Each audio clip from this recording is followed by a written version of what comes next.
Hello, I'm Pastor Harmon Lewis from Messiah Johns Creek. We're going to continue our study by looking at the Holy Spirit, the third person of the Trinity, equal with God the Father, equal with God the Son. In this lesson, we're going to ask, what does the Holy Spirit see? But first, let me ask you, what do you see?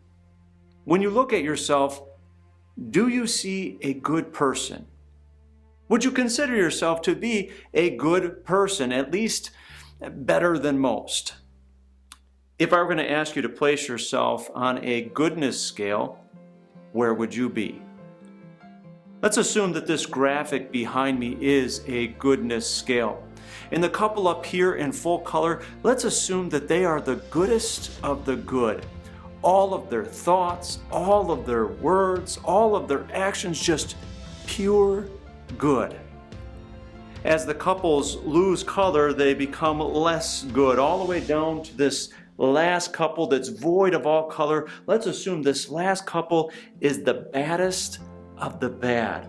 All of their thoughts, all of their words, all of their actions, just pure bad. If you were going to place yourself on this scale between the goodest of the good and the baddest of the bad, where would you be? Well, probably you're not going to place yourself as one of the goodest of the good, because we even have a saying. We say, nobody's perfect. You know you're not perfect, so you know you can't be the goodest of the good. But chances are you're also not wanting to make yourself the baddest of the bad. The baddest of the bad, those are the terrorists of the world, the murderers of the world, the thieves, the really evil people. And so you probably aren't going to say, I'm one of the baddest of the bad. Probably. If you're like most people, you're going to put yourself somewhere right in the middle. You're not the goodest of the good, but you're not the baddest of the bad. You're somewhere right in the middle. You see yourself as a pretty good person. Well, in this lesson, we're going to ask, what does the Holy Spirit see when He looks at us?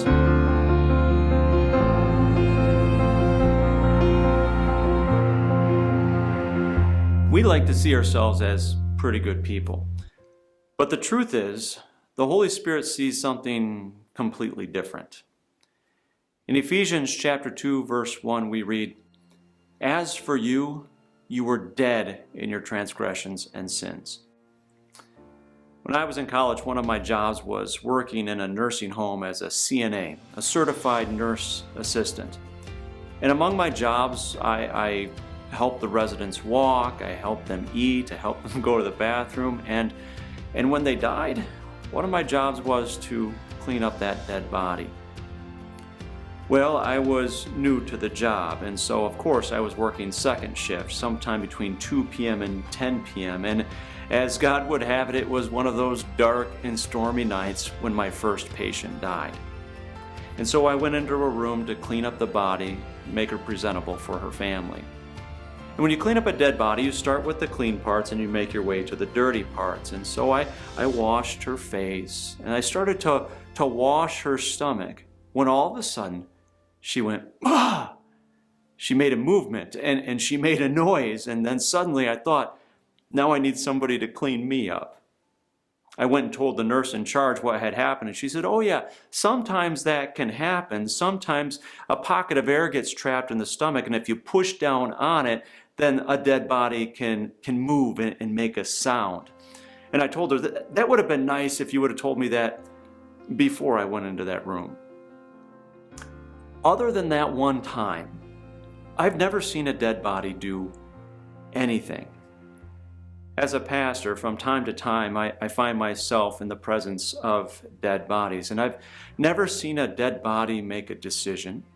I've never seen a dead body speak a word. I've never seen a dead body move. There are some people who like to think that they invite God into their hearts, that they open a door for Jesus, that they make a decision for Christ.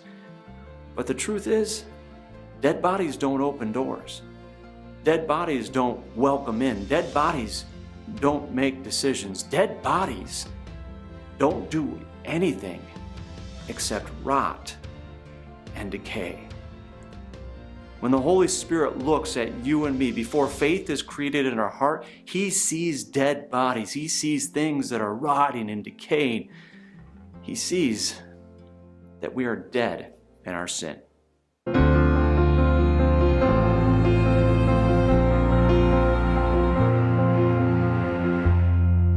When the Holy Spirit looked at us before faith was created in our heart, He didn't just see dead, rotting corpses.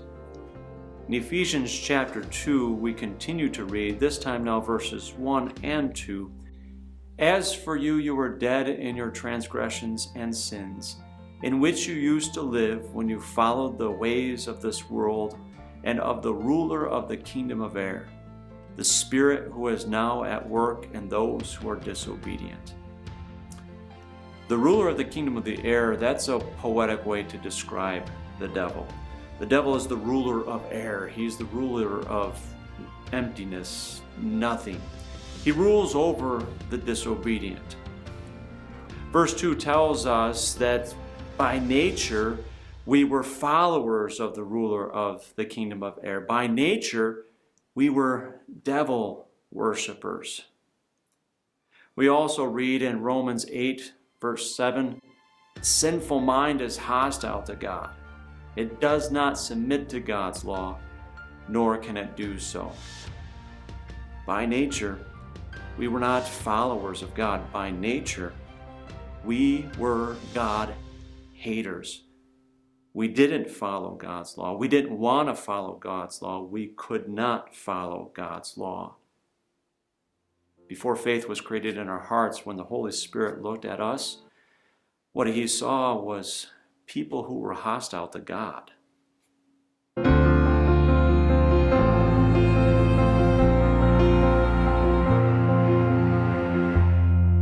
Since we were followers of the devil, it comes as no surprise to us that we would go where the devil leads. We continue to read in Ephesians chapter 2, now verses 1 through 3. As for you, you were dead in your transgressions and sins, in which you used to live when you followed the ways of this world and of the ruler of the kingdom of the air, the spirit who is now at work in those who are disobedient. All of us also lived among them at one time, gratifying the cravings of our sinful nature and following its desires and thoughts. Like the rest, we were by nature objects of God's wrath. The devil led us to indulge our sinful desires, our sinful cravings. The devil led us to become objects of God's wrath. We also read in Genesis chapter 6, verse 5, the Lord saw how great man's wickedness on the earth had become, and that every inclination of the thoughts of his heart was only evil all the time. Only evil all the time. When the Holy Spirit looked at us, He didn't see people who occasionally had a bad thought. He saw people who every single thought was bad. Every single thought was evil.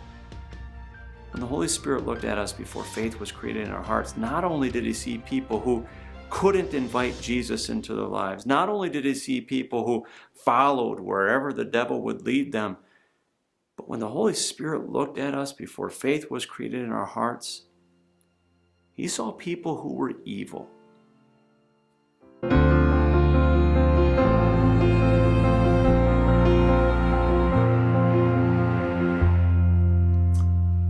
When the Holy Spirit looked at us before faith was created in our hearts, He saw people who were dead in their sins and transgressions. He saw people who followed the devil and were hostile to God. He saw people who were evil. When the Holy Spirit looked at us before faith was created in our hearts, He saw that we were the baddest of the bad. Thankfully, the Holy Spirit wasn't happy with what He saw, and so He decided to do something about it. And next week we'll learn what the Holy Spirit decided to do as we continue to read in Ephesians chapter 2. We're going to learn how the Holy Spirit creates faith. I hope you'll join me for that lesson.